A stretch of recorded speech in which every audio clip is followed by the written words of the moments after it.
in my game face. Ain't no stopping me, you know I'm coming in first place. Well, stop it till I get that ring. I'ma dominate all day. No matter who you bring, I will not lose. Yeah. I will not lose. I will not lose. Yo, what up? It's your boy with JJ Stone, aka Black Grady. Welcome to another episode of Gritty Nights. And just know that I am thankful that you are here. If you're a new subscriber, if you're an old subscriber, if you're an audio listener, thank you for being here. I would never yell at you if you were drunk and telling me I was doing a crappy job at this podcast. I would fully understand that you are well within your rights as a patron to tell me how I could do better at my job. Obviously, you couldn't do my job because you're not as sophisticated and calm and cool and as sexy looking as I, but I would take your criticism as a grown man, and I would never yell at you after tailgating for 12 straight hours when you're telling me how bad I am at my job. This I can promise you. Welcome to another episode of Gritty Nights. Say what's up to the people, Jason. Hey, I might yell at you though. Oh yeah, sometimes I get a couple drinks or something. I might yell. You know me since Never middle know. school, so Yeah, you can say what you want to say. You know how I am out here in these streets. Hey man, happy birthday week. Oh, happy birthday week! That's right. Appreciate That's you. right. Thank you. That's right. That's right. Oh, shout out to Kate. Got me with the cake. I appreciate that. We'll talk about that later. We'll snack on that. But let me get my boy up in here. OG. What's good? What's good? OG Wade, Knowledge Without College. His links will be in the description. If you want to learn some stuff, you can go check out OG. I saw OG. I saw you last night. OG, did you swing back through, or you got caught up? You still got busy? No, I ain't come back through. Because you be out in these streets like I do. OG be out in these streets, running around, ripping and running.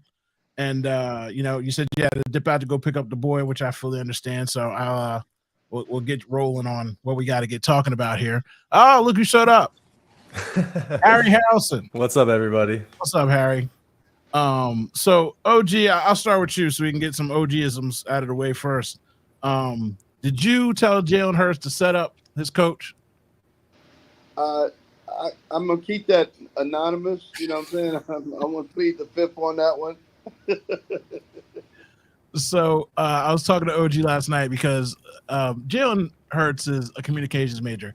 So when you hear the way he speaks, and if you don't like it, then you can't tell me you like the way Belichick handles his business. You can't tell me you like Brady handling his business. You can't tell me you like Saban handling his business, because he comes from that school of give you less because giving you more is just going to make everything convoluted, and he just wants to keep it moving. So he gives you what he has to give you, and that's it. And they had a meeting this week because everybody wants Jalen to be buddy-buddy. And out of that meeting, not just with Jalen, but with other teammates, coach said that the team wanted me to be who I am and wanted me to be more like myself. And he went out there and he embarrassed us. But before we get into that, how'd the game look to you, OG? We won the game, by the way. I know the city down, but we won the game. How'd the game look to you from your point of view? And I lost him. See ya. He's coming back. He's coming back. He's coming back. Yep. There we go. That's me. Yeah, that's you. So how'd the game look to you from your point of view on Sunday? It was a little rusty to me. You could tell that we were missing the players that we were missing for weeks, obviously. I thought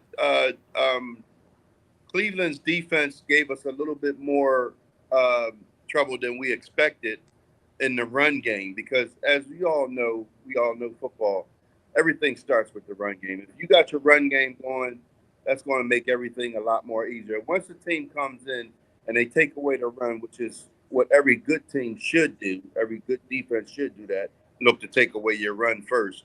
That's where you're being challenged now with the quarterback, the schematics, the system that the offense is being ran through, and knowing that you're in a young offense, meaning that Kellen Moore and the Eagles just getting together. A defense would be wise to come in and just take a run first and then make us figure out how we want to matriculate the ball down the field, So I thought overall we did good in that department, minus a little rust that AJ had from missing the games that he missed. You could see on that first play that Jalen threw to him that was supposed to have been a quick out, which should have got a first down, which would have extended that drive, which killed that drive. But AJ admitted himself in the press conference that he was a little rusty and he had to learn to get his head around quicker, in that situation. So good thing. But overall, it was good. A lot of things that we could clean up on. I still don't. I'm confused about the way that they're trying to utilize Saquon. I don't like the consistent run between the tackle thing. We done seen that a million times now. It's time to throw him some tosses. Get him in the open field. Let him be creative with the skill set that he carries. I did like to see that toss that Jalen is doing now with him. I always wanted us to use that play where he just turns around and tosses the ball out because you get your defense rolling one way. Now, once that becomes effective, now you can fake that toss and throw a screen on the back end of that. You know what I'm saying?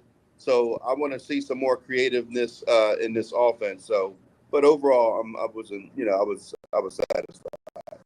So to that, as far as the offense is concerned, the team has, because again, when we put everything on Jalen, it's funny because it's what you do because they're the quarterback. But the team has handled the blitz much better just because of addition of Saquon and the addition of bringing in different protections, different looks. So that quick pass is one of those things that's a blitz beater.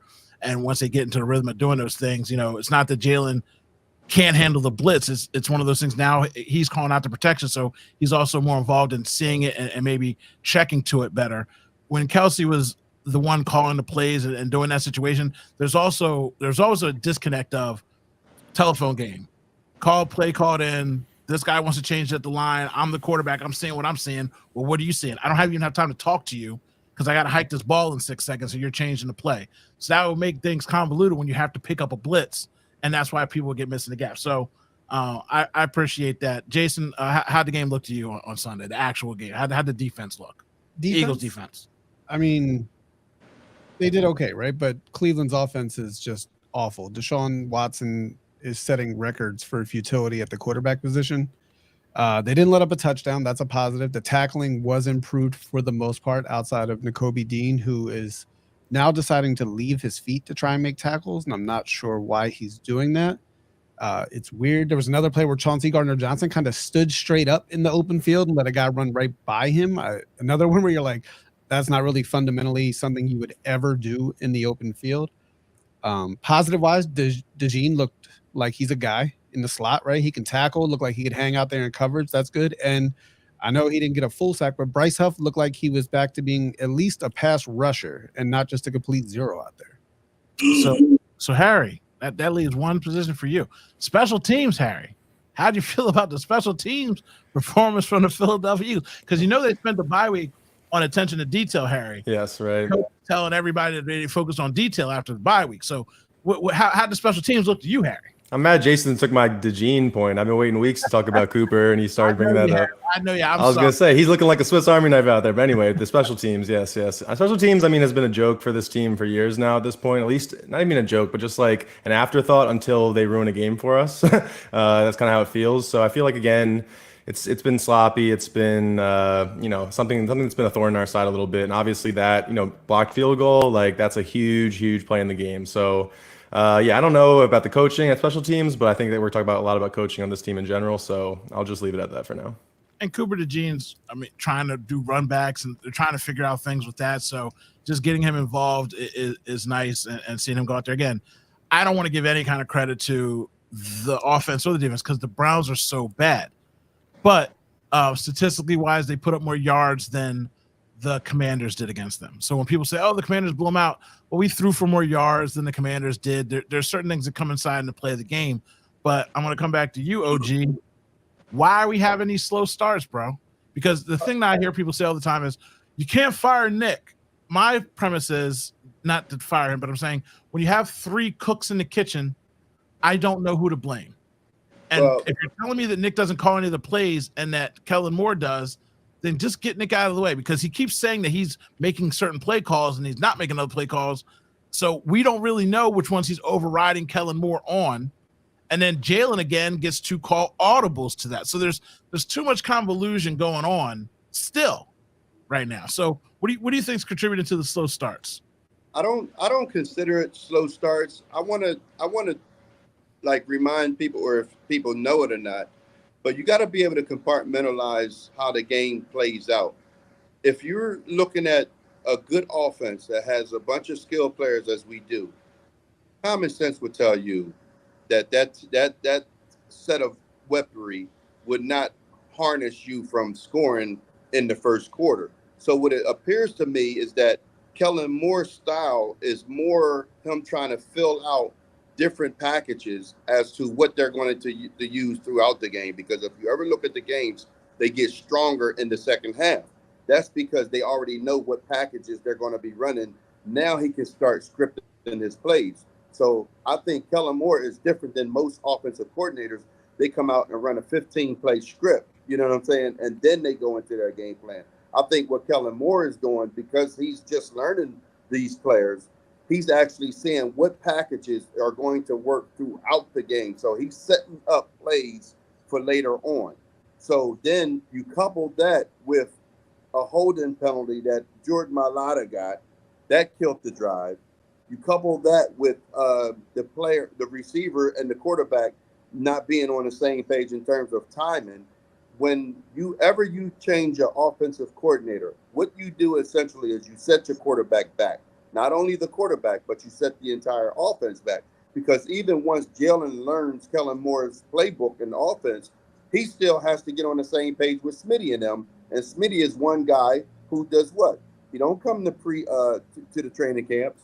He don't come to the voluntary camp. So he's working out wherever he's at by himself or with whoever he wishes to work out with, which would have been a great time for Smitty to vacate that use and try to put more time in with Jalen in the offseason. That way you ain't got to use games to get on the same page as Jalen. So we have to realize and figure out, what is our goal? Are we trying to win a Super Bowl, or are we trying to be out there and working out with AJ, I don't believe worked out with Jalen at all this offseason. I know Smitty did not. Jalen was out in California and Florida with the rookies, trying to get on the same page with them. Well, why would that be? Because you're not even playing with them. They're going to be playing with the second team. So we got to figure out what is our identity and what is your goals? Because it doesn't seem like we are goaled up to win a Super Bowl. And I don't expect a team that changed with a new defensive coordinator and a new offensive coordinator to go to a Super Bowl. I'm just sorry. I don't want to disappoint people, but that's not typically how it goes. You have to put your time in. That's why the Detroit Lions look as good as they look, because they've been together for 3 years now. So their offense is rolling. And if you look at any good team that's performing right now good, it's because of continuity. That's the one thing that you need more than talent. You need continuity on a football team in order to be successful. So Harry, I hope you're taking notes from OG there. See, that's that old school mentality. I won't disagree with one thing that he said, but I'm going to come to you, Harry, and I'm going to ask you about the thing I like to call a vibe check. I don't give a damn that everything he just said is 100% factual. For the first time since 1934, the Eagles are the only team not to score a point in the first quarter of 5 straight football games. I know congruity. I know people change. People get rookies that come in here.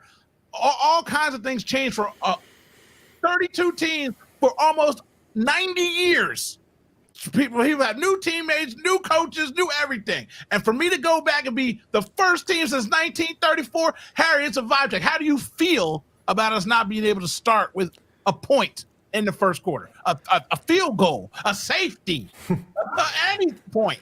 I don't feel good about it. Listen, I think the general vibes for this team, like outside of the team, are not the best, right? We're a little bit like concerned about Nick all the time and things like that. Obviously, the scoring. What is Nick's role? Like we're talking about earlier, is he interfering with Kellen Moore's plans, and is that slowing things down? Like there's so many confusing aspects of it. So my vibes, and I think the city's vibes, are a little bit off right now, I would say. But again, as I've said on other shows, as weird as it might seem on the outside looking in, even Jalen's statement about like Nick, that's who he is, and just things like that. We don't love Nick talking to the fans and all that stuff, but I will say, if internally they're like, that's our guy and that's the energy that we need for him to be authentic, yada yada. Again, I think that maybe the vibes are going in the right direction. I don't necessarily believe that it's going to work out in the end, but I do think that the vibes are going in the right direction, and Nick's whole like shaved head crash out stuff might be what he needed to do to actually have a little bit of backbone. So it's weird vibes, but I want to be positive because, again, I don't know. I don't want to be miserable all season, and it's so easy week to week to just shit on Nick. So I think again, my vibes are a little off, but internally I do believe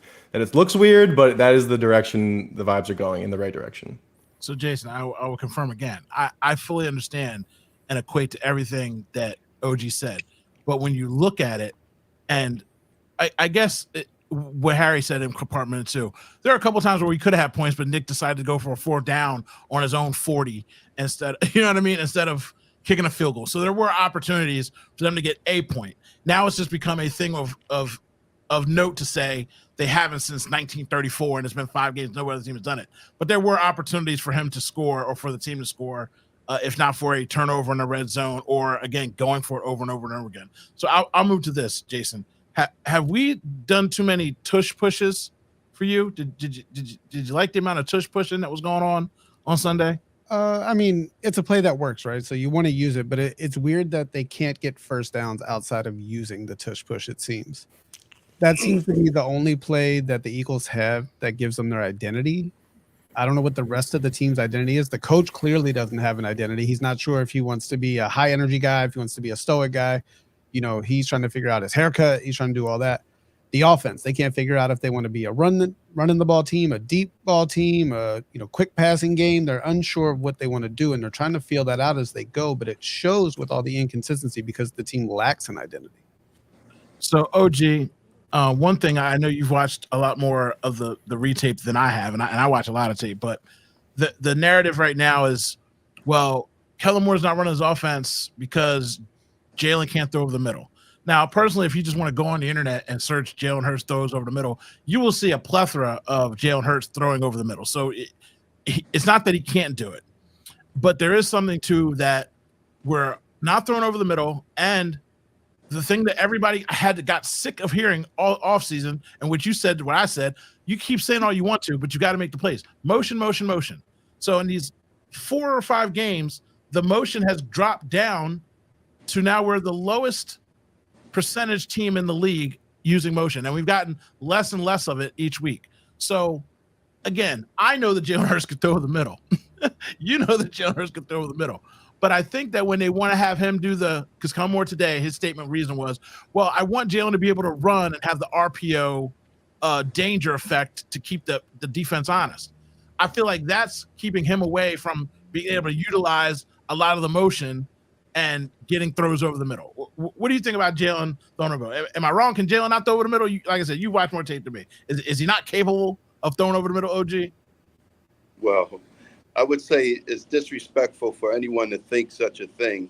The guy's been playing quarterback since he was 6 years old. So if anybody has pedigree of playing the position, it would be Jalen.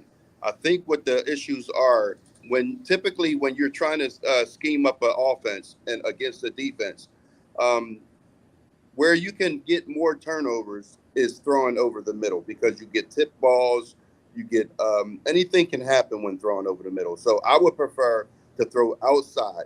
Now, only way I would have a problem if we were lacking the throwing over the middle thing, if we weren't able to move the ball, if we were lacking in certain areas. Obviously, you can see the times that he threw over the middle, all of them were big plays.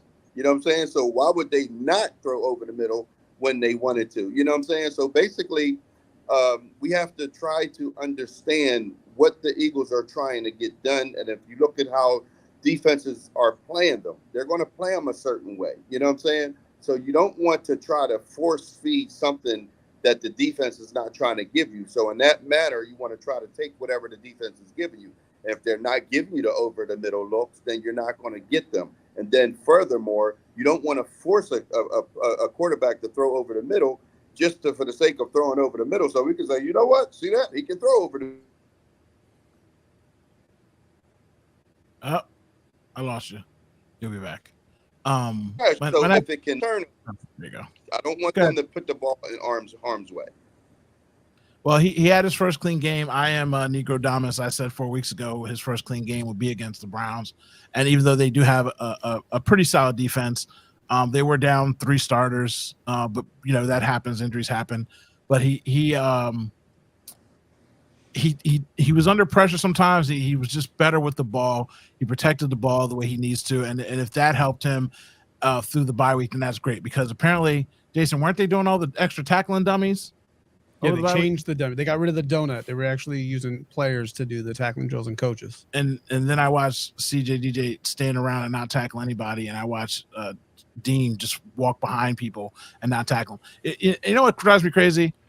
This is when I say things like Nick Sirianni is a problem, because if he's not instilling some kind of bravado to the youth, there's so much youth on the team, and I've got people that are captains like mid-play Slay that are making business decisions every week. He's very good at coverage, but when he gives up a coverage, he blames somebody else for his mistake. He doesn't take accountability for it. And when he loses somebody, he's like, oh, well, you know, they just good play. They made a good play. Well, you're teaching these guys to make business decisions. We're not rookies. They ain't got a first contract yet. They ain't got time for this. Then you put Ringo in there, and you close your eyes and listen. It sounds like some Dawkins out there to me. I heard a smack 'em. I heard plastic rattling. You know what I mean? Because that's what the young boys are doing. When I watch Quinyon Mitchell barking at people's ear and hitting people, that's what I want. I don't need these other young guys making business decisions. Nakobe Dean, he's got injury issues. I get it. But, bro, you're a linebacker. You're there to make those tackles. So after all the extra work on the bye week not tackling, it's just bad. So OG, I'm gonna get to you. We're gonna talk about the Giants, because I know you gotta roll out because you gotta pick a kid up. So I want to get some Giants talk from you. Now, I'll give you one stat. We're going up to MetLife. Daniel Jones hasn't thrown a touchdown at MetLife this season. He hasn't thrown a touchdown. So how are we gonna do against the Giants? I gotta be honest with you. He might throw his first touchdown. You know, especially if little play Slay is out there, he's definitely getting a touchdown. You know what I mean? Because this guy, man, Slay, it looks like Slay, instead of Brandon Graham is the one on his little retirement tour, you would think Slay is definitely on his retirement tour. I said that Quez Watkins had STD, scared to death, right? Slay must have caught it from him. Because Slay got STD, he's scared to make a damn tackle. You know what I mean? Like, all he looks to do is push a guy out of bounds. And then if you catch the ball, he wants to know what podcast are we going to do, you know, coming up this weekend. Bro, Slay is not taking this thing serious. Slay is checked out of this thing. He's been checked out for a year and a half now. He's collecting that money, and he's ready to go. You know, I know he hates the fan base, you know, for good cause, because he can't take this. You know what I'm saying? To be honest with you, man, the Giants team scares me because they got what is called 1-2. When I look at their defense, they want to play defense. When I look at their offense and that new kid that's running the ball that they turned to a wide receiver or a trash truck guy, whatever, he wants to play the game. When I see our defense, I say, yo, what we doing today? You know what I'm saying? Like, if you talk dirty about them, they might go out there and do something. But if you just expecting the Eagles defense to go out there and stop Daniel Jones, because Daniel Jones running hard, and somebody need to touch his soul because he's a little cocky with that running. You know what I'm saying? But I don't see nobody really coming up and laying no hits other than Ringo. Ringo hitting hard. You know, I would like DeJean to update his resume in terms of from Iowa to the NFL, because he's out there like trying to hit guys with shoulders. That ain't going to cut it here. You know what I'm saying? Now he's showing up on tape, but I need him to wrap him up. I think Nakobe, to be honest with you, I think he done gave you all you could. It's time to bring Trotter Jr. in there and see what he can do, because I see Nakobe going down. I don't see him coming up. I see him, he's thinking too much. He's not playing downhill. He's like doing what I call catching tackles. He's waiting for you to run into him like a slingshot, and that ain't going to work here. It really is not. Harry, have you seen any of the Giants games? I saw Malik Neighbors go off a little bit here and there. So, you know, other than that, not too much. Their defense is crashing hard on people. Again, the thing about Dayball is he's got an attitude that he bequeaths against the team. His biggest problem is at quarterback. but the team does play hard for him. They do know how to tackle. They do know how to wrap up. Their real problem is that they can't keep their offense together on the field long enough. So that's why they get usually run out of the building and they can't catch up with anybody because, that's their issue. But this year, Daniel Jones has neighbors and they've got a couple pieces. Like OG said, the running backs are out there, hat and pail kind of workers, and they're out there fighting to get it done. So how do you feel about the Giants this week, Harry? Listen, problems the last 2 years, regardless. Right. Thing. It's been kind of like, I know it's late season, we play them, but they've been giving us issues. Yeah, exactly. I was going to say, I feel like, again, like you said, Daboll is a good coach, man, and he's had them ready to win games they shouldn't be winning the last 2 or 3 years, right? So it's like one of those, Tommy DeVito was their quarterback, you know what I mean? And they're winning games. So it's like, that tells me a lot about their defense. We know the O-line's been bad. We know they have no quarterback, and they're still winning games they shouldn't, right? So against us, that's a game, right, they shouldn't, quote unquote, win. But the way that we're in turmoil, the Daboll's going to have them ready to play. Like OG Wade said, they're going to have that want to under in that game. So we show up with the want to, we should beat them like no problem, right? We show up with AJ. Let's expand his route running a little bit. He had a ton of out routes, this past weekend. Let's get him a little bit more middle of the field, things like that, maybe. But ultimately, I think we need to be a little bit more creative. I'm not really worried about that game because I think I'm already accepting like that the Eagles have not shown me that they're elite yet. So going to that game, knowing what they are, knowing what the Giants are, we should win if we play well. But would I be shocked if the Giants, pulled it off? No, I would not be shocked. Jason, I've got $13. Okay. What kind of parlay should I be putting on Saquon Barkley? On Saquon? What is he going to be doing? 2+ touchdowns. 2+ touchdowns. And 100 yards. 100 yards. All right. OG, go ahead and double that for me, OG. I'll owe you if we win. If we lose, forget about me. It's my birthday, OG. Go ahead and put it down for my birthday. Go throw a parlay on for my birthday, OG. Go take care of your boy. I got you. But so Jason, do you think it's going to be? You think Saquon's going to go off and handle this? That's the underlining tone of retribution. So it goes both ways, though. The Giants want to come and kill us because we took Saquon. Saquon wants to go and show them, hey, I got a new girlfriend and she got a job and she done lost 50 pounds and she better looking than you and she got a new crib. So how you feeling about the game, Jason? I'm sure it's going to be a close game. The Eagles haven't shown so far that they can make it not a close game, right? Both teams are going to be missing their starting left tackles. Mailata, this is the first time the Eagles have played without Mailata in a long time. We usually struggle when Lane Johnson is out, so it'll be interesting to see how the left tackle being out affects the offense.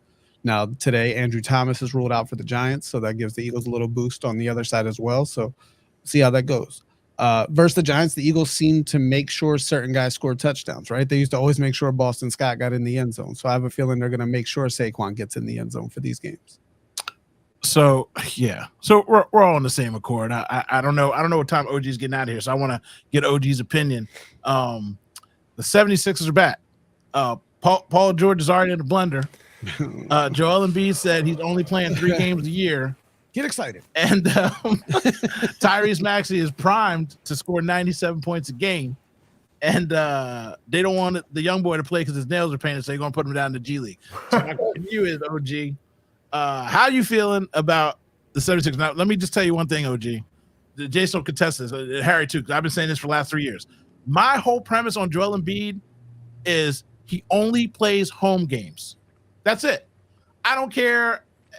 Any game on the road, he only plays the first quarter or only plays the last quarter, but he will not play any game except for home games. So when he comes out and says, I don't think I'll ever play another back-to-back in my life. Okay, so what do you think about the Sixers? How they looking to you, OG? How you feel? What I'm gonna do with this, I'm gonna do what is called the mic drop, and I'm gonna do a camera drop because I gotta go after I say this. But yep. This team is not a basketball team, man. This is a what is it? The rich man's toy. You know what I'm saying? A hedge fund team. This team is riding on autopilot. For anybody that get excited for the Sixers, you got to be drinking and smoking crack. I'm trying to tell you. Come on, dude, OG. I'm about to get excited in a second. Come on now. Listen, he just went out and gave a guy 100. Was it 200 million we gave this fool? Yeah. This dude, his brother, ain't seen a good damn year of success in the NBA since I think Kobe was playing. We gave this guy 200 million, and then yesterday he slips on a Gatorade towel and now his knee is okay. Now listen, you got Joel Embiid, who's not from this country. Only thing he knew is MVP. That's all he knows. MVP. High scoring games. He scored 73 plus points, I guess, last year. What happened after that? Downhill. Bro, this is not it. This ain't it. You know what I mean? And I'm gonna be honest with you. I think that people should eliminate the sports talk and including them like we do the Flyers. You know what I'm saying? I would take the Flyers and put them in. So when you're doing your show the next time, instead of going from the Eagles to the Sixers, go from the Eagles to the Phillies and then to the Flyers and then the Sixers. Because until then, bro, all they want to do is show up at the white party where they wear the white stuff and everybody gets tricked out by the Illuminati and everything. That's what we got. We got an Illuminati team. They're a joke, man. I appreciate you hopping on me, OG. Tell the young boy I said hello, and don't forget to put my birthday parlay on there, OG. I got you. Right, Please. Thanks, It was OG. great being with y'all guys. So. Oh my heart. Oh my god. Oh my god. Well, you better put that crack pipe down, Harry. I know. I was just like, damn, son. You must be on Crack, drinking in on crack. I was like, god damn. He went the Uncle Unk mode there. At the I end. know. I thought he was gonna say I was at least like smoking weed. He went straight to crack too. I was like, damn. Must be on the crack. I must be on the crack pipe. So I just wanted to bring on this because I knew he'd be laughing at it because it already did what it's supposed to do as far as the Sixers are concerned, right? For someone who's like me, who's just been over them in general and just tries to enjoy the season, knowing how it's going to be, I get put into the blender of, damn, we ain't even got out of preseason yet, and we already have issues. Like, My so God. what are we supposed to do? What are we supposed to do with that? I know it's not. It's only a hyperextension. Yeah. Bone bruise hyperextension. That's what it kind of looked like. But, that's not good, obviously. I will say this, so I posted a video today about Aristotle Sports for those of you that don't follow me yet on TikTok and Instagram. And I was talking about PG and saying that he's okay, but it didn't look good. And somebody commented on it saying that, asking if I've noticed in his podcast videos that he's always sitting in a way that his knees look hyperextended. And I was like, holy shit, are you kidding me? So I'm about to go look back and see if I can find that because hyperextension, it seems like a fluke thing, but ultimately we're also wondering why did that just happen to him? It seemed like kind of, are his knees messed up? What's going on? If that's true, it's just like, man, maybe we are just cursed and it is what it is. And PG's all podcasting all summer with his hyperextended knees and now he's prone to it. I have no idea. But yeah, it's kind of, you have to laugh and about it, not to cry, basically. So Jason, go ahead and educate Harry. Not educate, because Harry knows better, but he also needs to be reminded. Here in Philadelphia, the chemistry in the water on the left side of the bank somehow coagulates and turns a minuscule injury into a terrible situation, right? Because apparently in Philadelphia, when we get an injury, it's not like anybody else getting an injury, right? So the All-Star break, we'll see him again, right? Oh my God. That's how it used to be. So every time there's an injury with a Sixer, it just seems like something that's not a big deal turns into a huge issue. Yeah. I hope that Paul George just coming here and him just getting here isn't going to do that. Because before, I guess they could say, oh, well, Ben Simmons is young. We don't want to rush him out there. Joel is the future. We don't want to rush him out there. But every time somebody gets nicked, it's like they keep them out longer than anybody else gets taken out for the same kind of injuries, Jason. So right, like Anthony Melton last year, right? He was hurt forever. And he never said where he was or when he was coming back. There was never any updates. It was like, hey, he's hurt. And Philadelphia just seems to have that kind of issue. So how are you feeling about the vibes, Jason? How are you feeling about the vibes? I mean, we were already iffy on the vibes for the Sixers just after being hurt so many times by that team. But, secretly, I was a little bit excited about it. I was ready. Then you see the Paul George news yesterday, and immediately it's just the dread. On top of all the other stuff going on in the city with all the sports teams, it's just like, can't we just enjoy sports for a little bit? It just seems like everything is just painful right now for Philadelphia fans, right? I know we got a bad reputation, all that nonsense, but, man, this is tough right now. The Phillies let us down. The Eagles are rough. And now the Sixers are hurt. Paul George has a history of being hurt, and he's older, right? So to rely on him to be healthy is not something we should really expect. So next week we'll have maybe about 5 or 6 games under our belt with the Flyers, and the home opener is coming up, and hopefully a game at 7:00 where we could actually watch. Yeah. I've been watching I saw one of the first game. I watched the first game opening night. And it was fun live, and it was just exciting and it's fun. They won in overtime, and it's nice that there's hope back. The same thing when we talked about the Flyers last year, and everybody's like, they're gonna make the playoffs. We're like, look, can we just enjoy the hockey? Like, putting the expectations on them isn't necessary when we're just trying to enjoy them being better and being somewhat relevant to us. We don't need to say, oh, they got to go on a run, and we just need progression. And then they had one of the best off seasons. Things fell their way when they took a lot of chances and didn't know when the guys were going to come over. And they've got 2 young phenoms. Leah's already asking for jerseys for Christmas. She's like, look, I can rock these jerseys for the next 15 years. I'm like, okay. Don't catch your chickens. Oh, my goodness. Right? I'm like, I thank goodness every day I didn't get my Hart jersey because I was so happy we finally got a goalie. Oh, my God. Good thing, because I would have been scratching that nameplate off. But yeah, absolutely. But she's excited. A lot of people are excited about the Flyers. As they should be. I just want to enjoy the games and watch them. Mishkov already got his first goal. He the opening night he didn't get a goal, but I mean, like, again, I'm not Mr. Hockey. I watch hockey like I watch soccer because it feels like the same thing to me. So when I watch somebody like Pele or somebody just do crazy stuff with them, I'm like, how does a person do that? Yeah. Like, I watch a lot of hockey and I'm like, okay, whatever. But then when I see a dude flip it up, pick it underneath his feet, throw it behind his back, I'm like, oh God, that's like on ice, on ice skates. When he spun and shot it through his legs on the first. I'm like, oh my God. And again, he would have broke the internet if he had that goal. Like, they would have shown that that would have been the opening credit to everything. I had to redo our intro. I had to put that in. Because it was impressive and a miss. So there are a lot of exciting things going on with the Flyers. And once they get on the roll with their games, because they'll be on at more reasonable times, we will hang out and watch them. Maybe we'll do a Flyers watch party. Hang out together if we can get a reasonable hour.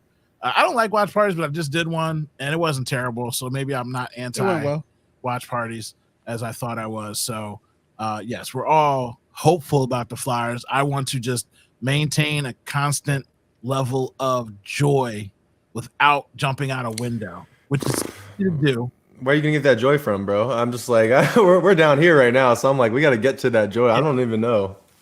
I just want to. My joy is just watching young players play. Oh, I feel figure it out. Again, that's the one good thing about hockey to me. Hockey is where, like, okay, I know who's in the division and who's in the, but I don't know the other players. I don't know the other level of play. I know who's in the playoffs last year and who the top dogs are, but I don't know who we can leapfrog right now or whatever. So I'm just like, let me just watch the games and enjoy the games. Yeah. And the more I talk about them, the more I get ingratiated in them, and the more I talk myself into the joy and the pain of watching a sport. So right now I'm just like, let's just watch the games and enjoy them. It makes it a little easier because they're on at friggin' 11 o'clock at night, and I'm not as young as I used to be. They still struggle to clear the zone. Still have issues in net, right? You know, that type of stuff. But, so we'll get there. They still got things to do. So that's what I'm telling everybody. Like, OG was like, you need to, like, no. Keep everybody off the Flyers train. I want the train having the same 14 people that been on the train. Yeah. I don't come jumping on yet because we trying to get moving. I don't need to slow down with extra weight right now. I'm trying to get moving progressively. So the Phillies had their press conference today with Dombrowski and Stopper. And Jason, what happened in the press conference today? We found out Topper signed an extension that's going to keep him here for a few more years, which is kind of disappointing to me. They're keeping the entire coaching staff intact. The hitting coach is coming back, Kevin Long, which is just crazy. And Dombrowski basically sold everything as just kind of unlucky, that they're just a good team that kind of got unlucky, ignoring the past 3 years of evidence of the offense just going completely cold and all the stats that show their poor chase rates and bad pitch selection and all that. And he kind of made it seem like they're not going to do much in the offseason, but I also don't expect him to come out and lay out his whole plan in October. So Harry, did you get to see the press conference today? Yeah, I did. Okay, how do you feel about it? So I understand what Jason's saying. I definitely believe what you just finished with. I believe that Dombrowski was just selling, that he would make any moves and changes. Like, he wants the vibes to be good until the moves are made, right? So I feel like he's going to be, I don't know. That could not be true, right? But I just get the sense that he's a smart guy, and the way he presented what he was saying, it didn't seem like he was scripted or anything, but it seemed like a professionally said sort of a spiel. So for me, I believe that Dombrowski will have his, eyes out there. I don't know. Again, I think I've seen people online talk about Bohm and why would you trade a 28-year-old all-star third baseman who almost had 100 RBIs 2 years in a row? And I'm like, because he sucked in the playoffs and at the end of the year. So I don't know. I'd rather, personally, the way I felt at the end of the year is that I'd rather get rid of Bohm. I would not rather get rid of Bohm, but I feel like that, I definitely think we could get more for Bohm, and that's why he's more valuable to get rid of than Brandon Marsh or something like that. So I want to make changes to the roster. I agree that the core is the core. It is what it is. I don't think we're going to trade Schwarber. Casty would need to be to get somebody really good. So I believe we're stuck with the core, right? I think the team loves JT. So unless there's some catching prospect, I don't know. But I will say, coaching wise, I am fine with Topper staying. I think Topper has, even in the press conference, Topper was mentioning, he's like, you know what, maybe next year I need to start resting guys, sitting them earlier in the year. So again, it might be a slow burn, and we're mad that he's been the same type of coach the last few years. But this year we agreed he did start doing some things, changing up lineups. It took 2 years, but he finally did start doing that. I believe Topper is the type of coach that will continue to try to make small adjustments, and he's good for the vibes. But I want some new players. I want some new pitching. I want somebody new at third base. We can't have the left side of the infield be bad at fielding and bad at hitting. So I don't love it, but ultimately, I think we did get I don't want to say unlucky, but we got cold at a bad time. So I don't think that's indicative that we're going to be bad next year. So yeah, it is what it is. I don't like that he didn't mention about being open to change. At least maybe that would have been better to put a fire under some players' butts. But then maybe again, Bohm would have been moping if he talked about making changes. So I think he's being strategic with what he said, and I'm fine with Topper staying. So I absolutely hate Topper still being here. The team has declined in the last 3 years. They have a cult clubhouse, and the only way to change that is to get the priest out and put a Muslim in. I need a complete religion change. I fully understand that saying that it doesn't really matter, but it means something to me, right? Because if the inmates are running the asylum, keeping Topper there with his calm, do nothing, player, buddy demeanor, of course the guys like that because they get to do what they want. They don't have to feel uncomfortable. And that's when I end up getting guys pouting and crying and putting their head down, because mommy's always baking cookies for you when you come home from school after you had a bad day, instead of trying to figure out why you had a bad day. It's all, you're upset, let's make cookies. No, let's sit down and figure out what the problems are and what the issues are. Okay, you can't keep bringing your buddies in here, Bryce. Thank you for choosing me, but something has to stop, and changes need to be made. I do believe, I called him Dombrowski, I'm just annoyed. He is a very good general manager. He's the only general manager to get 3 teams to the World Series, the only one to win 2 World Series. I get all that. But here, he's dropping the ball at the trade deadline 3 years in a row. He has not made this team any better. Not only has he not made the team better, he's either made them worse or worse adjacent by not doing anything and saying that we have enough, when you can see right before the trade deadline that we're struggling. This year we had the white fire hot start, and you had 2 guys that were pitching that were Cy Young candidates, but then one gets injured. You don't know how that injury is going to turn around, and it seemed to turn around to be not in his favor. So you don't have the foresight to get another pitcher in here. When people are saying that, Jason knows more than I do about the prospects, but there was so much movement across the league, and there wasn't a top prospect swapped in those movements. So he chose to give me Mayonnaise, Hayes, and I'm not even going to disrespect people's names. They made it to the majors. They're better than I've ever thought about, dreaming about being in my lifetime. But I'm just saying, you're going out here and you're getting these regular dudes because you don't want to mess up the clubhouse. Well, maybe you need to mix it up in the clubhouse. And keeping Topper is just keeping Bryce in charge of player personnel. And I need someone to make some kind of adjustment and change. And I don't think I'm going to be able to see that. The last 3 years, I've seen a decline in the wrong direction, and it's a stark decline. Now, think about the Padres. Think about how when we started off our playoff series against the Padres. That's what's in. That's what's in. Now, they got bumped, but they seem to be on the rise, at least from when they were down. We're going down. Now I got to deal with the Mets. Like, it's just I needed something to change, and I feel like getting me a good center or whatever, and them not being able to move Trey Turner because Trey, again, is one of Bryce's buddies, and he can't be in a different position. I just feel like there's too much player power, and that power is keeping us from getting to our ultimate goal and stealing a championship, which Bryce needs for his legacy. At least one. Man, it's like we talk about football, and it's like what coaches are out there for us to get right for the Eagles. I feel like I don't know baseball. Terry Francona signed with the Reds or whatever. He came from the Guardians last year. I would have loved to have Terry Francona as our manager, but I don't really know like who's out there. You know what I mean? So you might be right. I think that the Mets manager, I'm not sure where he came from exactly, but there's got to be a lot of guys out there that have some innovation in their mind and some fire. So I agree with the sentiment, but I just don't know who would replace Sauber.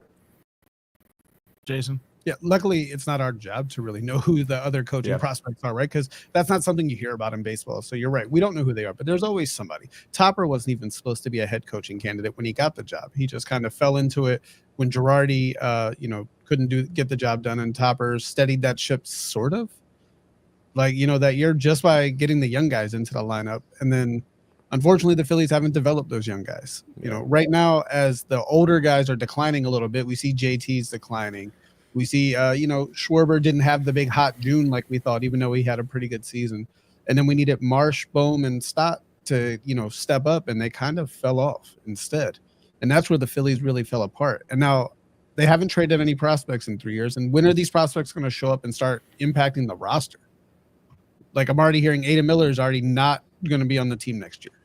That's their big top prospect. But so what are they waiting for? By the time these guys get here, all the other guys will be gone or well past their productive prime.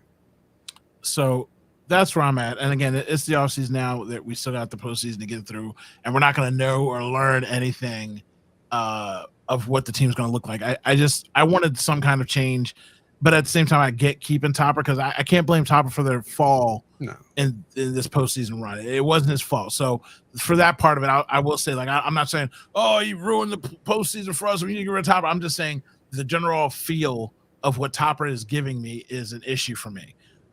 So I'm going to circle back around to the Nick Sirianni situation because I actually wanted to talk about sports before we talked about the off-field drama position and how things go. Jason is very much keeps me accountable on what I do and what I don't like. This is something I've been 100% consistent with. I haven't liked Nick Sirianni since he opened his mouth at the press conference. I haven't liked when he yelled at Colts fans about letting his coach go and how they treated his coach. And I didn't like when he yelled at Chiefs fans after you lost the Super Bowl and you won a regular season game and you're yelling at them in the tunnel. So I 100% don't like that he's yelling at fans on the sideline. And Harry sent me a text with the article from Reddit where the fans said, "Oh, it was a cordial situation. It wasn't a big deal." That's a bold-faced lie, and I can't believe anything that came out of that. That guy actually called the radio station. If I could figure out how to bring it up real quick, I'll play his call. But I don't believe anything he said because even though you can't see Nick's lips, so you can't really read them, his demeanor does not match anything of what the guy reported that he was talking about because he didn't say anything part of the whole, you got something to say now? You got something to say now? What you got to say now? When you put your hand to your ear, that is what I know that part of what he was saying. I know exactly what he said when he said that. I can't hear you. What do you have to say now? And he's like, what? Come on. And that aggression and anger, how he ended it to walk away, this might have been a fan of the Eagles who's in that section who's just trying to cover up and smoke. At this point, I don't know how he's not out here giving somebody season tickets to have them go write his article. I just don't believe it. And it's not me being a conspiracy theorist or a weirdo. It's just, it doesn't make sense for the demeanor that Nick had. And in the press conferences, he will not even address what he said. If it was in that positive demeanor, he would have said, hey, I was just riling the guys up and just having fun with the fans. But he didn't say that. He cowered away from it. He's like, this is a personal conversation. If the cameras caught it in front of 70,000 people, then they caught it. You sound crazy. Harry, I'll start with you. How do you feel about the situation? Yeah, so I think, again, like I understand your dislike of Nick and all that stuff. I will filter everything you kind of said through that idea that you've like hated Nick since day one. You got to give him a little bit of I'm not saying you got to give him benefit of the doubt, but I will say that after I read that Reddit post, I sent it to you because I'm like, oh, this is out there. That's not because Yeah, I was no, like, I know. I agree with it or I know it's true. I just was like, oh, this is information. And reading that post and then rewatching the video, I do think he might have been like, oh, we ran the ball. And then he's like, what? What's that? I don't think it was necessarily, again, it looked bad. I don't necessarily think it was straight up like, oh, you're talking now, you're not talking now. I think it might have been like, what are you saying sort of thing. But again, it still looks weird. And it's a little bit of clown behavior. But as I kind of alluded to start the show, I don't necessarily like it. I think it's weird. But ultimately, like if that is the most authentic version of Nick, I do think that's the best version of Nick that we need to like have a chance, this season. So it's weird and it's maybe not ideal, but I think it's the type of thing where like he just might be that coach that people don't like for who he is, and his version of himself that gets the most success is this kind of energetic version. So that's not the best like defense of it by any means, but I do think that like the tail between the legs, stoic, script reading, whatever, that is not gonna get us anywhere close to where we want to go, and this is at least will like have some passion and energy. So, that's the best I can say for it. I don't like it. It looked weird, and he's a weird guy. So, but I do think that is who he is, and that's the coach that we need, to have the best chance. Jason? It was embarrassing, right? It's childish behavior, and it doesn't really make sense. It's immature. He got into it earlier in the game with one of the Browns defensive backs in the first quarter, I believe. He was chirping back and forth with one of those guys, and we've talked all year about what does Nick do, right? He supposedly doesn't run the offense. He supposedly has nothing to do with the defense. So he's supposed to be the culture setter. So what is the culture he's setting by doing these things? Is the team supposed to be a wild card team now that trash talks and, flips off at the first sign of adversity and goes back at people? Is that the type of culture that the team is trying to move forward with? Because to me, that's not a winning culture. That's a front runner culture where you act like things are good, and then when things get bad, you kind of lose your shit, right? And you can't really contain your emotions, and you don't know how to handle adversity. So he's supposed to be the adult in the room setting the example for all of the players there. And he's just not setting the right example. The coach really shouldn't be talking to the fans at all in that type of setting. Fans are always going to say stuff. Look, we're all passionate, and most of the time, guess what? We're wrong. Right? We yell stuff and we're wrong a lot, especially when you're at a game and you're drinking and you're yelling stuff and you're all fired up about it.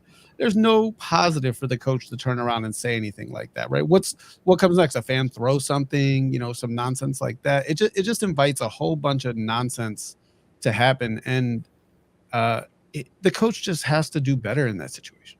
So again, to my point, I don't like him, and I don't like that. And he needs to be that kind of coach to fire his team up. I don't see other coaches like that aren't getting fired. When I see coaches become unhinged on the sidelines like that, like the only time I've ever seen it is when a coach is about to get fired. I know he's fighting for his job. I know he has to hear it. I know he went to the Phillies game and they told him, fire Nick, run the ball. Guess what? You get paid $8 million to listen to that. And again, another place where people have been tailgating for a half a day of drinking.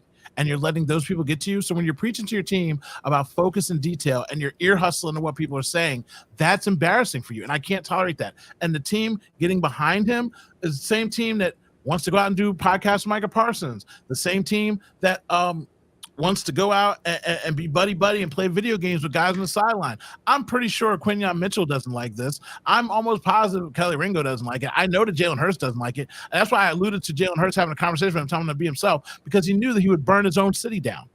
His own little kingdom. He's burned his own self down. So then he goes on to the press conference and brings his family on. Now, he's done that before. Other players have done it before. I've also said it many times. I don't like that. I love my daughter. You guys know I love my daughter. I don't want to expose her to that. So when he says they want to be a part of that, they don't look like they want to be a part of it. There hasn't been one time that they've sat up there in that press conference and seemed excited or happy. They seem bored and annoyed, because what kid wants to sit there and listen to a group of nerds with pad and paper and recorders ask questions about first downs and yards? His oldest son isn't even paying attention. He's laughing at half the stuff his dad's saying. So maybe you want them there to have that. And as a father, I get that. When you want to provide something for your child, you want to give them an experience that only you can give them, sure. But now you can't do it anymore, because now you weaponize people against your children. And you need to, today he doubled down and said, I'm not going to say I wouldn't do it again because it's something I want to do for my family. If you could do that for your family, wouldn't you do it? No, Nick, I wouldn't. I have a podcast I do with my daughter. It's called Raising a Ninja. It's actually the best podcast I've ever done. Numbers wise, people still listen to old episodes. They want the content. But every time I do the show, the way me and my daughter talk to each other is so raw and real. I think this will go viral, and there will be Karens out here telling me I'm a bad father or talking about my child in a certain way when she's only 14 or 12 or 13 years old. So much to the point where we did one last year. She's 16, about to be 17. I still said, you know what? Let's just put these in the can and just record stuff for fun for us. And then when you turn 18 and you're an adult, then we can put these out there because she wants to do it. She doesn't mind doing it. But I, as a father, have to protect her from the world. So now that they're telling you that you're using your kids as shields and pawns, and your wife is telling you she doesn't like that you're cussing in front of them in a press conference, which is part of your job to just be unfiltered and answer questions, you can't bring your children anymore, Nick. You need to protect your family. So if it's about you and your family, I would hope that you grow up, be an adult, and protect your family. I'm going to play the video clip, and I'm going to play this call just to be fair because Harry is right. I am biased in this situation, but I'm biased for a very good reason because this is America and it's what we do.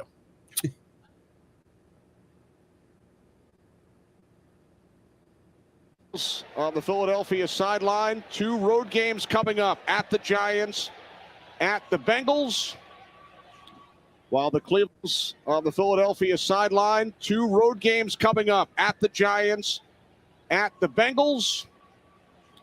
While the Cleveland's on the Philadelphia sideline, 2 road games coming. Again, let the audio people know what we're doing too, by the way. Oh, by the way, yeah, I did. I told him I'm playing the video. You said played the clip. You didn't say what it was. Sorry. I played the clip. Of Nick Sirianni walking over to the sideline. He puts his finger to his ear. He has one pointer finger up and he's wagging at people. And then he throws both hands up like a come on motion and then pulls back. So by the looks of it, it doesn't look positive. It doesn't look like friendly banter. It looks like someone who's annoyed with someone else who's been talking to him all game. Mind you, this is the same man that 2 weeks prior was running around chasing Carter, pulling him back from talking to a rival team, not fans, a team that he just stomped out, and they were talking junk to him, but he didn't want to have him talking junk back to them. So, and then this is the phone call from the person who put on the Reddit story. Let me just start asking you some questions, Kevin. I appreciate your call, and of course, it's impossible for us to know if your story is true. But I just want to play this out for a moment, and I'm just going to ask you some questions. Sure, what if what you're saying is accurate? I'll just ask you this: what did Nick Sirianni say to you as you heard it as the game was ending? So that's where I am not 100% sure what he said because obviously it was extremely loud. But as it came over and his motions and what we took, meaning myself, my wife, shout out, babe, love you, babe, and my brother-in-law, I was there with a group of 12. It was me, my family, my friends. Kevin, I'm not trying to be rude. I'm just trying to get to the answer here. Like if you're on the stand, I would say we don't need information we don't need. So you don't know what he said to you. No, is he came back towards me and was motioning. Kevin, the answer is no, right? You do not know what he said to you. Yes or no? No. Okay, fair enough. Fair enough. All right. And did he look, I'm going to ask you one more question. Did he look angry in saying this possible thing, or did he look joking in saying this possible thing? Look. He looked joking. The way that he looked towards us around, and he was very jovial and laughing as he went away. That's good. Kevin, are you the only person that he was like jawing with, interacting with in the stands that day in that vicinity? So there was just that moment at the beginning of the game and then a moment at the end. I did not see him interact with anybody else. Wow. That seems very uneventful compared to what it could have been in most of our imaginations. I don't know what to believe. So that sounded terrible. So when you read the thing, Harry's got this squinchy face on his face. I'm like, why? Why did it sound terrible? Like when I ask you a direct question and you go to try to tell me everything else but answer my question. Oh, come on. You're giving Philadelphia callers too much credit, I think. It's like they ramble about random shit. Like it's just like a dude in Philly that's talking. He's, oh yeah, it's my time to talk about the day. Like I'm not reading into it like that. You're not, but I am. Right, I know, but I have to give the alternative yeah, again, he's not just some Philly guy. He's a sports fan that spent $500 to watch a game with 12 people. He obviously knows sports. That's a Philly guy to me. I don't know. That sounds like a Philly guy. He knew enough to go on Reddit and write a monologue of what happened. But So then when didn't know when they asked him what actually happened. exactly. So I don't know, man. I just think that like I'm gonna read what was written, okay. and then we'll go by what he said. I was hoping to get around to this sooner, but I just didn't, and it didn't happen. I'm a fan of Sirianni's. Yelling at the end of the game was directed to. I am hoping to provide some context because it was actually awesome. There I was in section 138, row 2, seat 4. A lot of detail about where he was, right? First play of the game was 5-yard run by Barkley. Second one was a 5-yard incomplete pass. Third was an incomplete pass. Fourth was a punt, fourth and 5 punt. During Brown's next drive, there was a TV timeout during the injury. It was during this time that I voiced my concerns to Kellen and Nick. Myself, not my wife, my 3 cousins, my uncle, my dog, my brother. I said to Nick, hey, I begin to yell. If your star running back gets 5 yards on the first down, you give him the ball again. Run the ball. Run the ball. I had some more to say, but you get the point. Okay, what else did you have to say? All those details, we had to cut that part out. You know what I'm saying? I mean, he's probably talking shit and drunk and cursing. I just mean, again, like we're exactly. I'm saying that's part of the story, right? You writing a soliloquy. They're not letting him talk on the thing. Anyway, go ahead. He did let him talk. He asked a question. And he's like, no extra information, as he said. Nick turned around and gestured for me to calm down and then said something to the effect of, we will, don't worry, I'm on it.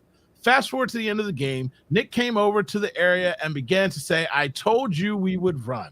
I told you. Admittedly, this was paraphrasing because I had indulged in quite a bit at this point.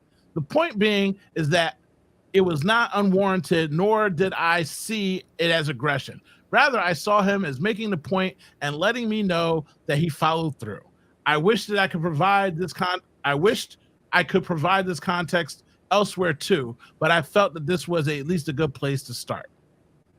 Okay, so again, I don't know how accurate any of that is. And Harry, if you want to take it as accurate, I will. I'm going on the visual effects of his demeanor and what he said directly after the press conference. Because guess what?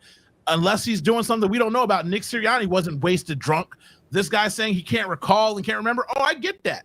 Him talking about not answering the question, like just answer the question. He asked you 3 times. The call was actually longer than that. When he got to the point of asking him actually what happened, he could not answer the question. So if you can't answer the question, why do you even tell the story? You're not giving any information for me this time. Besides, you thought he was laughing in a jovial manner. When I'm looking at it physically, it doesn't look like that. He didn't look like he had joy in his face. And then in the press conference, he didn't have that demeanor. And then why would you have to apologize if I was joking with fans? You weren't joking with the fans. You were mad and you're retaliating. And I'll also go to the point of every single time he's had a yelling match with fans, it has never been positive.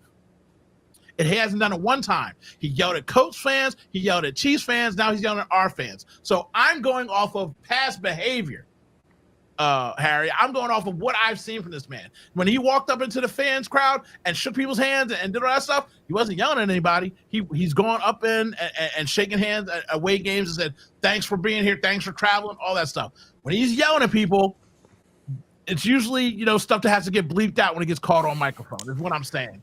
For the history of Nick Sirianni. Listen, my only thing I'll say is the last thing I'll say. I know I've said a bunch of shit, but the last thing I'll say about Nick is just that, listen, I don't necessarily know. Like, I'm not speaking on this stuff like, oh yeah, you guys are wrong. Like, I'm not trying to say that. Like, I'm not speaking as in this absolute way. I'm just saying that genuinely, my read of Nick, like even his wife saying like, oh, I wish he wasn't cursing in front of my kid. Nick comes off as a guy that gets things wrong, right? Like I think there are qualities of him that people love, and that's why he sticks around. Like there has to be, right? People, we've heard players talk about it. We're like, why are they saying things about him like this if he's doing all this dumb shit, right? We don't get it. But to me, that was a moment of like Nick being like, oh, I have all this energy that I can't control. I'm happy. And I'm going to talk shit to the fans, and like he thinks that's okay when it's not necessarily okay. So I don't necessarily think that it's an okay that he did it. I don't necessarily think that it was pure like I'm so happy and nice. It might be a little bit of let me get this off my chest as well. But it wouldn't be the most ridiculous thing for me to believe that Nick like was talking shit in a fun / annoyed way / let me get my get back way, thinking that it's fine, and then like now he's just apologizing. So it's not tight, with Nick. It's weird and it's complex. I 100% appreciate your view and your thought process on it because there are different views of it. There are different processes of it. I 100% don't agree with it at all, but I do value that you have that opinion. I do value that people have that opinion. There's a lot of people that love Nick, man. There's a lot of people that love Nick out there still, surprisingly. So, you know what? I'm an asshole. A lot of people love me too. I'm not saying it's good. I'm surprised online. I see this many people like defending him. But at the same time, he's a good guy. Right. I just think he's stupid. I'm not saying he's a bad person. Right. I'm not saying he's some evil mastermind killing puppies. I'm not saying it's not that he doesn't love his family. I'm saying he's stupid. I'm saying he has low intelligence. I'm saying when he comes on and says, I need to have discernment and wisdom, I think he doesn't know the definition of the word discernment. I think that he came in and parroted something that the PR team told him to say in his apology. I feel like when the team comes out and tells you to be more yourself, Nick, they mean to them. Be more of yourself to them. Stop writing these cue cards. If you watch any of the post games, even in wins, the team doesn't say a word. I don't hear anybody doing anything. And I know it's one of the corniest things in the world to say, but when I watch every other post-game locker room thing when teams win, Jason, how are the teammates reacting? How they're excited. They're whooping it up. They say, yeah, when he says things. Game balls getting handed Those out. Lions locker rooms, bro. Those Lions locker rooms. The Raiders locker rooms last year they were winning. Like, and again, I mean, that changed quick. But yeah, I'm saying the after, Raiders. No. I'm saying after wins though. I know. Right. Like, so the win rate, like all that stuff. When you win, the team has a certain energy. And Nick's just in there reading off of cue cards, and everybody's just like, yo, wrap this up. Oh, Wrap yeah. this up. Yeah. Definitely. The podcast to be on. Yeah, and it sounds like they love Nick, but they love Nick like I said. Nick's out here making cookies. Yeah, Nick's no, for sure. bothering us. Like, you know what I mean? Like I would love to go to a job too where I can go be on a podcast with a rival and my coaches are going to say anything about my captainship. Like, Yeah. It seems crazy. Or do you want to be dysfunctional like how the Cowboys are? They're a dumpster fire, so nobody's saying anything to Micah until they trade him. Like, you know what I mean? So, Jason, I'll let you have the last thing on it because it was embarrassing regardless, because now the point is we had to have the conversation. And people mad at national media for having a conversation. If we would have just went out there, barely beat the Browns, no one would have said anything. But this man has inserted himself into the conversation over and over and over again, Jason. So, so let's just pretend that we don't know what he said at the end, right? We don't know positive or negative how it went. The weird part of the story is, why is he turning around in the first quarter during the first TV timeout and addressing something a fan is saying to him? Why is he even turning around and involving that? Fans are going to yell stuff all the time, right? There's no reason to turn around and be like, oh, we will run the ball. Like, don't say we will run the ball. Just do what you need to do to win the game. That fan doesn't know anything, right? So run the ball, don't just run the offense. Whatever has to happen to make the team win. And instead, we see the same thing week after week with this offense, with forced deep shots and they run a mesh play every once in a while that works. And every run play has got to be some type of read option that slows Barkley down or slows Hurts down when they do it. And it's just nothing changes. Sirianni seems like he might be fun to go grab a drink with, right? Talk some bullshit with, sit at a bar and just joke around with. I don't know that he can coach a football team, even though, like, how he got to the Super Bowl, just like how the hell Doug Peterson get to a Super Bowl, right? Like, sometimes shit just happens, and it's confusing. But like, it's just like, right, because they're not good coaches. They just aren't, right? That's just proven at this point, isn't it? I mean, confusing is the right word, bro. I'm just like that, right? But just like, what? It's just so immature, man. And like you said, now the whole story nationally, the Eagles have become a joke. Yeah. This is a team that used to pride itself on being the gold standard. And now now we're hearing things. Now everybody, they call the coach is a clown. They got all the shows on ESPN talking trash about the Eagles and how embarrassing they are. And I can't believe the organization has just fallen this far, this quick. And so some other real quick things just to wrap this up. So this is Kellen Moore's chart last year. Oh, thank you. With Keenan Allen. Yes, thank you. So if you're on audio, there's squiggly lines all over. I mean, squiggly lines up and down, and they usually cap out at like 25 yards. So for all the people who think that, but Keenan Allen's not fast. He's not that fast, so he wouldn't be doing that anyway. He's not a deep threat. Yeah. No. Yeah. So then we go to AJ Brown's tree. That's exactly what I saw earlier. Yep. It's shot left, and a few slants to the right, and squiggly lines to the right. Yeah. There was one over the middle pass. It get cut, but it's just like the offense looks different, and for whatever reason. Now, to me, again, this is why I say I have to have Nick fired before I think that Kellen Moore isn't doing his job. Only because when Nick wants to come out and say he has his hand in certain plays, do you have your hand in more plays, bro? Because it really looks like they're still running your offense, and it's just absolutely crazy. That is eye-opening, John Peace, when you see it visually. Shout out to you, Anthony, too. What's up? But yeah, when you see the visuals, you're like, oh, okay, this versus that. And if you want to check out the images, just go check out the video on YouTube for the audio listeners. And it is a stark contrast of one looks like you went and got the wires out of your attic for a Christmas. Yep. You went and got the pack straight from Walmart and you're about to put the lights on your tree. Yeah. So imagine unmessing a ball of lights and strings everywhere, and then another pack that's just straight clean out of the box, and you just wrap it around the tree and you're going about your day instead of spending 3 days untangling the wires. That's the difference between what Kellen Moore is used to running to what he's running now. So my question about this real quick for both of you is the AJ's been hurt, right? So like, is it partially that, like they're just trying to give him simple concepts, but it's also been a bye week, right? So that's why I was like, that would be the counter to that, is like they should be. And here we go again. Sorry. No, it's all good. I just don't know why that was the case, But that's what I'm saying. We don't know why. Right. That's the whole thing about Nick. There's too many variations. The thing that I opened up with OG Wade.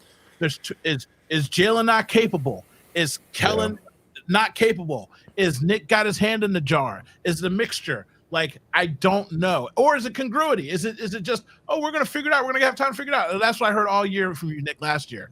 Yeah. And for something that Jason said earlier, and I was in the middle of talking, and sometimes I think too far ahead of myself. The new thing that I can't stand hearing is the standard is the standard. The standard is barely winning football games. That is the new standard. The standard is a win. That is the standard. So not living up to your standard, just get a win is now the new standard for the Philadelphia Eagles. That being said, the worst thing about that game, and Nick, again, positively or negatively becoming the story at the end of the game, made it so that I couldn't even enjoy the Detroit Lions going in and dismantling the Cowboys. They had linemen like me out here running routes, comeback routes, flea flickers. They wiped their nutsack all over Jerry's World on his birthday. And it was one of the most epic things to see in football. Like, if you have that game, if you haven't watched that game, go watch it on NFL Replay. It's literally, and this is not me joking, this is literally like one of the best, most fun football games I've ever watched in my life. You can't, there's nothing more than, everybody likes when a big boy gets an interception and he's rumbling, bumbling, stumbling. There's nothing more sexy than a 375-pound dude, the number 78, standing on a wide receiver, and the defensive back is like, yo, help me. They were all over the field, bro. They were all over the field. Dude, it's so much fun. Go watch the game. And I couldn't make a video about it. I couldn't have joy about it. They whooped them down so bad. And Jerry has done this multiple times. He did it to us. Remember the 55-10 game, the last game of the season when we didn't have anybody out there because there were injuries and we didn't care. And Jerry was running up the score and just laughing it up and did not care. Well, this is your chickens come home to roost, because this is the middle of the season in Jerry's world. Oh, the Lions came after all the Thanksgivings you whooped up on them. This makes up for all of it, because Jerry was right. It seemed like they wanted to embarrass us out there. They sure as fuck did, Jerry, and they did it. So the same dude that gives us our bow booty cheeks, he's actually a Cowboys fan. People keep thinking he's an Eagles fan, but he's a Cowboys fan. And so he made his Cowboys diss track because he's now mad at Jerry Jones. I'll play it, and so we could jam out to that. Get over here. Man, here we go again. This team ain't gonna never win. I'm ashamed to be a fan. Got me lying to my friends. Louis belt straight to ass. Dak cannot complete a pass. CD Lamb been playing trash. Man, how long is this gonna last? Damn. Get it, Jerry. Yeah. Quit it, Jerry. Retire, Jerry. We gotta fire Jerry. Boy, you know this team super bad. I ain't lying. Every week we taking belt to ass. That shit pissed me. That cannot complete a simple pass. So he crying up. Man, how long is this shit gonna last? Throwing took a 40 ball, beating 2 times is like a sequence. Wow. Dak, who you throwing to? He threw it to the defense. I'm like, Dak, who you throwing it to? He threw it to the ops. I'm like, Dak, you gotta stop. Dak, go to the barber shop. Get that hairline. And maybe you'll stop throwing pick. And maybe CD Lamb will stop being the diva and he'll stop throwing fit. And maybe Mike McCarthy will be on the sideline wearing some clothes that fit. And maybe Jerry Jones just might retire because he old as shit. Man, here we go. Oh my God. Oh my God. the clips from him from the radio today? Yes. That was wild. Threatening to fire those guys because they're asking. Oh my God, the Jerry clip. Yeah, That was like gross. Those guys, I feel bad for them. He's 82 years old. Yeah, I mean, He looks terrible for 82, which is crazy. Right? Right? How do you look terrible for 82? He looks like Smeagol, like a golem or some shit.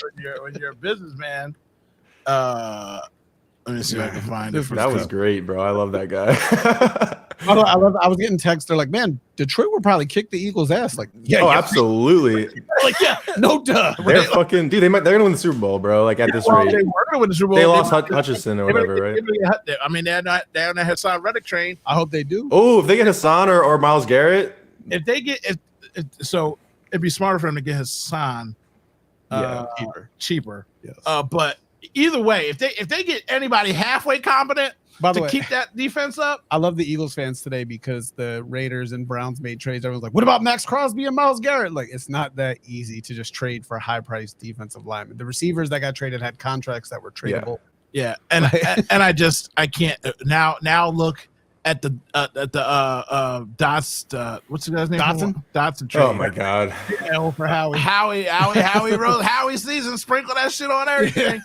So let me play this real quick, and then we'll get to a couple other things and just get out of here. So let me go play this Jerry Jones call for the people that Angry Jerry. Oh man, it's awkward. Jerry. Let me tell you what I'll do.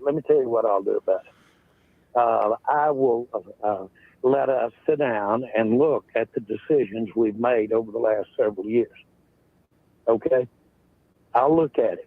Now, if you think I'm interested on a damn phone call with you over a radio and sitting here and throwing all the good out with the dishwater, you have got to be smoking something over there this morning. I'm not. And I really don't, and I don't even want our listeners to listen to me, to talk about, this is not your job. Your job isn't to let me go over all the reasons that I did something and I'm sorry that I did it. That's not your job.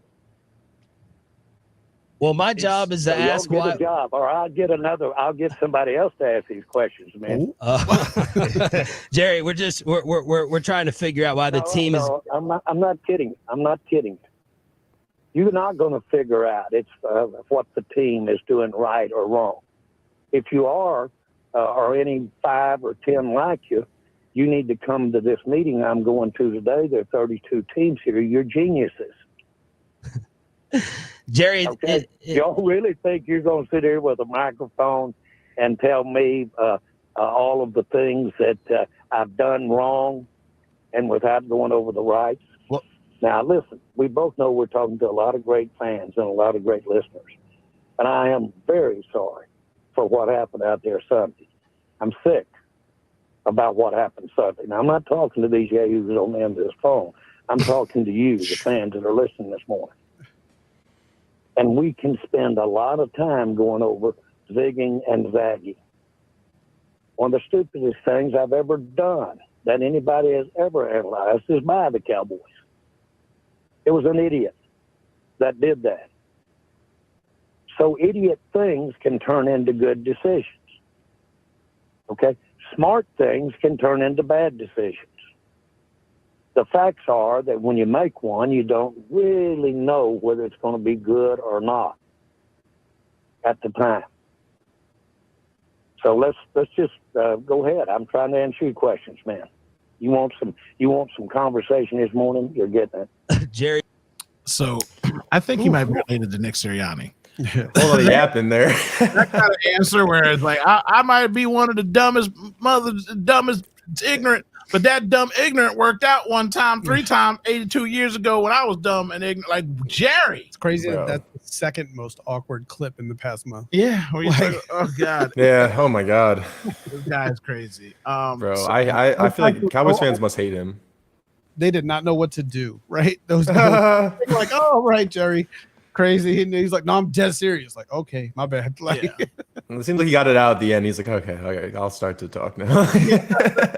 Get it, Jerry. Jesus. Retire, Jerry. So what kind of muffin thing is this? Kate? Lemon blueberry. Blueberry. That's probably banging. Okay, so Kate gave this to me for my birthday. I'm gonna eat it on air in case I die. Yeah. So everybody, I don't know that. I can't trust Jason. Jason know that I'm the backup husband. He might be trying to get rid of me. He might be a minute on the ride over here. Everybody needs a good bullpen. That's right. Yeah, that's fair. True. He's trying to get you strong, bro. Now, look at all that blueberry. Look at all that. God damn. All right, Kate. First bite, Kate. Okay. Shout out, Kate. Damn, I used to crush blueberry muffins. Now we just gotta make sure I don't die. So before we leave, just for context for the people, where is that over here? Just because it always still makes me feel good. Damn, fuck the 49ers. Yeah, fuck the 49ers. Yeah, fuck the 49ers. Y'all a sorry ass team. Thanks. Fuck the 49ers. Damn, I hate the 49ers. I hate y'all. I hate the 49ers. Fuck y'all. Bow, bow, bow, bow, bow. Y'all some booty cheeks. Hey, hey, hey, hey, hey. Y'all lost to the Chiefs. Bow, bow, bow, bow, bow. Y'all some booty cheeks. Hey, hey, hey, hey, hey. Super Bowl losing streak. Yeah. Hey, fuck the 49ers. Damn. I hate the 49ers. Facts. I hate that fucking team. Facts. Brock Purdy look like Jimmy Neutron, Fran Sheen. Timu. So which Brock Purdy look like Jimmy Neutron, Fran Sheen. Sorry. No, we're coming back headline. I had to finish that clip. So we got to figure out. I might just put the other one in the rotation too. Have to. Oh, the other one's good, bro. That Cowboys one is good. Well, the 49ers broke the Eagles. So yeah, they're looking better now too. So I'm gonna do us a favor too. I'm gonna edit his song and put it with just Eagles clips. So I was whipping up on the Cowboys. I'm gonna reach back in my bag and just just go get some random scrambles out here. Might find some old school clips of us. Get that McNabb play to scramble. Yes, sir. Hell yes. Yes, sir. So the Cowboys, we will run that into the ground out here in these streets. So we'll add it to the collection because bow, bow, bow, bow, bow. Yep. It's good. Get it, Jerry. Super Bowl losing streak. Harry. So it's all good. Yeah. So Harry's out there on the TikToks and the Instagram doing what young people do. He's got spinning things on his head, and he's looking for the perfect lineup of all kinds of lineups. The link's in the description. Jason's getting on my nerves because he put up some interesting things, but he's still private, so I got to steal it and act like it's my own and share it. And I'm taking his credit, but it's not really his credit because he ain't trying to take credit. So Jason's doing a good job over on Facebook. So if you're not following us on Facebook and you want to have like a late delay Schefter, that's what Jason's over there doing. Jason's over there not sleeping. He's posting all the breaking news on the Facebook for us, and we're out there on the social medias. Come and find us, come hang out with us, and we will be back next week. You got a score you think for the Giants there, Jason? No, it's gonna be like 21-20. Okay. Ooh. Harry? I had 21, like 18, 17, like in my mind somehow. I got 3 more shows to do this week, so I'm going to go and say 24-17. And it's sad that we all think they're going to win. We're all in the same ballpark there. Yeah, we didn't say it was going to win. I'm not going to lie. Somebody's winning by that score. Yeah. Jason, shut up. I was going to close out the show. I wouldn't put any of us in jeopardy. We would have all been right, Jason. We would have all put us on the spot. So I need the Eagles to win. Yes. It's Saquon week, and they got to go. Oh my God. Do it for Saquon. If Saquon doesn't get 2 touchdowns and Ward was doing it, it's going to be a huge issue in Philadelphia. Can't enjoy wins here anymore. That's how bad football is for us right now. We're not enjoying wins. Go Flyers. Go Flyers. Oh, let's go. Come on. Come on, reviewing that? Come on, Joe. I'm about to end the show so I can get up and go watch the game. Now we didn't know. Yeah. Appreciate you guys being here. Go to blackgrady.com. You can subscribe to everything. You can find all the links to all of us and follow us and do things and say hi. We say hi back. We are very, very communicative with people on the internet, even if you're crazy and you're crappy Mets fans, because a couple of y'all in here, I know there is. Love you guys. Have a great week. Bye. Bye. Peace.